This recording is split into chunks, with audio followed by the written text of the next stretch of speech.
The four-day working week model is gaining popularity across the world, prompting South Africa to conduct its first pilot next month. According to LinkedIn's Workforce Confidence Survey, which surveyed 19,000 workers last year, 54% of workers said the four-day work week is among their top three priorities when it comes to workplace benefits. The survey shows that the four-day work week model results in an increased productivity, employee efficiency and improved overall well-being.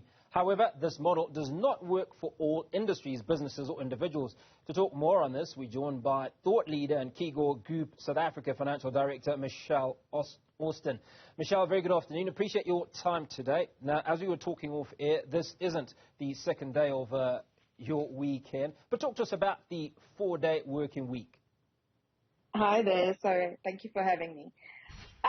So the four-day work week is what is aimed by it is the 100-80-100 principle, which is 100% remuneration for 80% time but 100% productivity.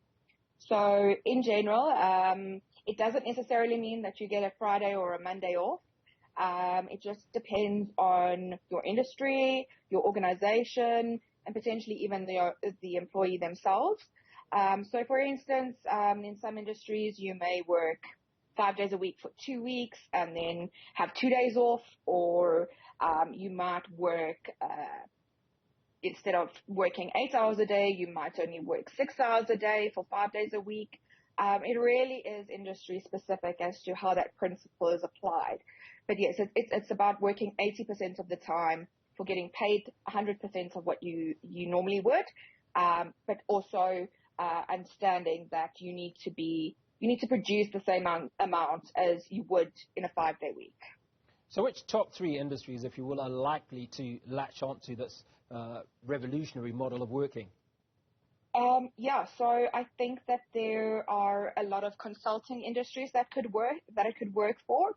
It could also work for advertising, basically any type of industry, maybe even some IT companies, any kind of industry where there's typically consistent work that is, repetitive type stuff. So admin type stuff, office type stuff, consulting, professional services, those types of industries, it could work for really easily, I think, and it will be easier to apply to than some other industries. Now, you're a financial director, so obviously you would have done the numbers, done the projections, and are convinced. Are you convinced that individuals can work 80% of the time and still give you 100% productivity? I think it depends. So I don't think that there is a one-size-all-fits approach. And I think it really does depend on the employee. I also think it is you need to be able to have mature conversations with your employees. So you need to make sure that you set the expectations up front. They know exactly what they need to do. They are more than likely able to work on their own.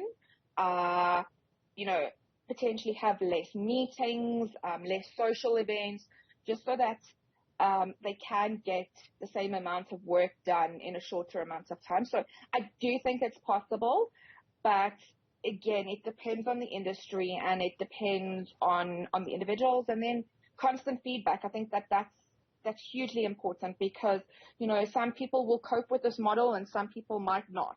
So yeah, I think it's just about making sure you're constantly checking in and that everybody's coping, because I think it could, if the person is not coping, if the employee is not coping, it could actually result in more stress as opposed to less stress. So it is that constant feedback loop, that constant communication.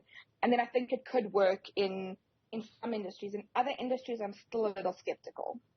Now, if we go back 3 years ago, which is potentially before COVID, this idea would have been very, very difficult to sell. But I think the experience that we've had with COVID over the last few years has shown that people don't necessarily have to be in the office to be productive, and that they can pretty much look after themselves and still be productive. 100%.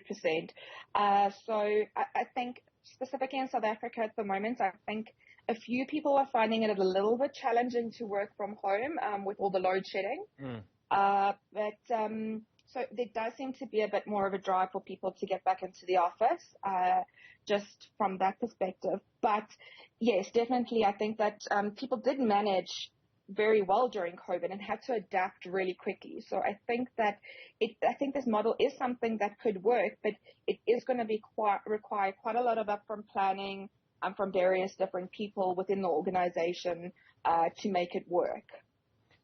Now, we talk about 100% productivity based on 80% of the time.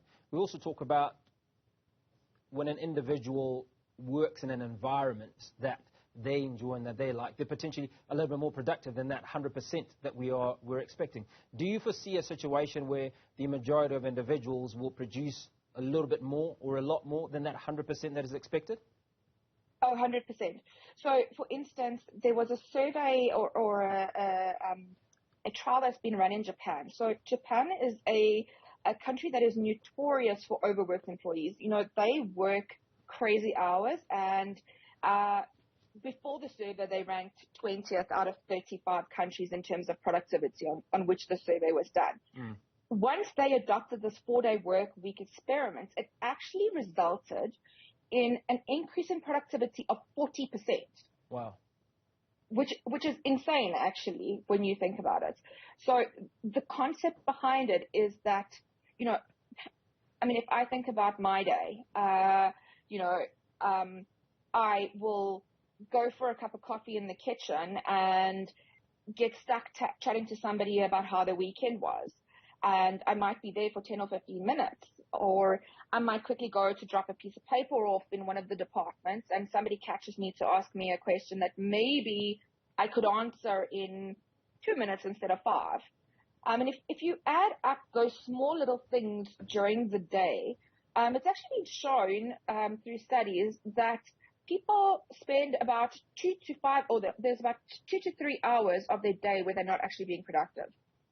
So it's about trying to eliminate that, because, you know, if you're still expected to produce 100% in a 4-day week, you're not going to be spending 20 minutes chatting in the kitchen when you should be getting something done, because ultimately you're going to end up having to work longer to make up that time to be 100% productive. So yes, I think it can work.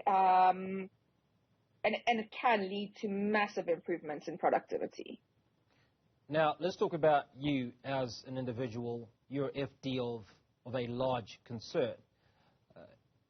If in your company, your staff, some of your staff said, well, you know what, I'm quite happy to go with a 4-day work week, but I need a UPS supplied or provided by the company at my house because I'm going to be a lot more productive and the company stands to benefit. Would you be open to this idea? I think so. So I think that you have to provide your employees with the tools to be able to do their job. And it really affects employee engagement if they don't have the tools that they need to do their job. So, and then obviously employee engagement results in if the employee engagement dips, then they're not going to want to be as productive as normal. So, you know, if they are producing at least 100% of what you're expecting of them to produce, and in many cases potentially more, then the cost benefits of spending that money up front on a UPS makes complete business sense. So why not do that? Well, we certainly appreciate your time this afternoon. Thanks for speaking to us. We're speaking to Michelle Austin, Keygo Group SA Financial Director, speaking to us about the 4-day work week.